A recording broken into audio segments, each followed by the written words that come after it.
Hello दोस्तों, स्वागत है आपको हमारे चैनल जो है कि टेक्निकल दस्तक में। तो दोस्तों, आज मैं आप लोग के लिए लेकर के आ गया हूँ नया FLP प्रोजेक्ट, जो कि भोजपुरी सॉन्ग का इसका नोवा हैशटैग और FLP दोनों का लिंक डिस्क्रिप्शन में होगा। पासवर्ड जो है कि वीडियो में होगा 3 स्टेप में। तो बट वीडियो को पूरा देखिएगा ध्यान से, बिना स्किप किए हुए, तो ताकि आपको पासवर्ड मिल सके। और दोस्तों, इसको जो है कि ये गूगल ड्राइव का लिंक होगा, आपको आसानी से डाउनलोड हो जाएगा।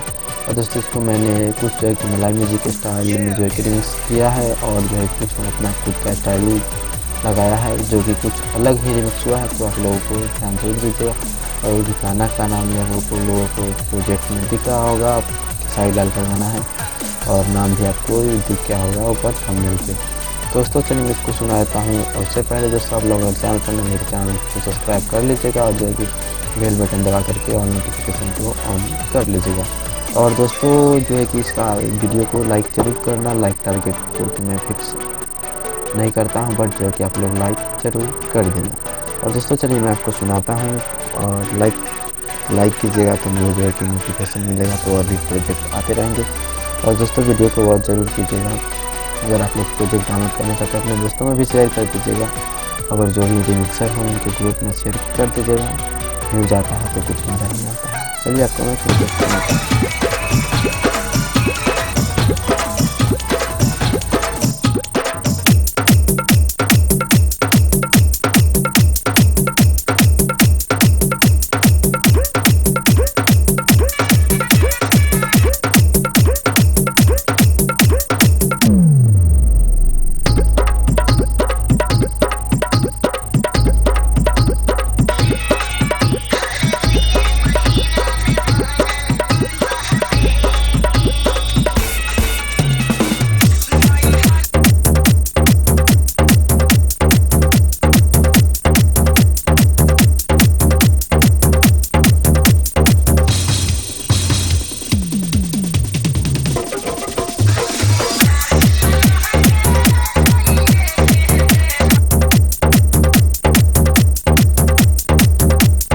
Krishnaraj high tech, Krishnaraj high tech, Krishnaraj high tech, Krishnaraj high tech.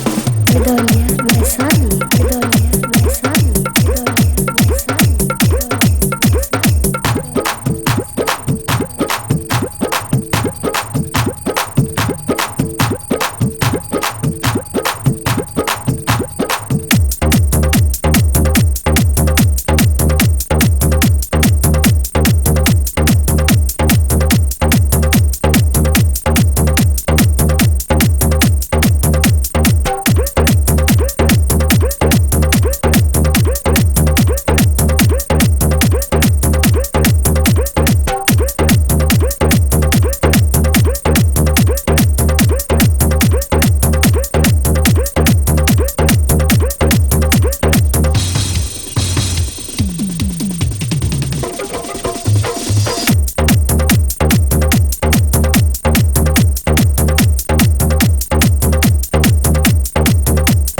Krishnaraj high tech, Krishnaraj high tech, Krishnaraj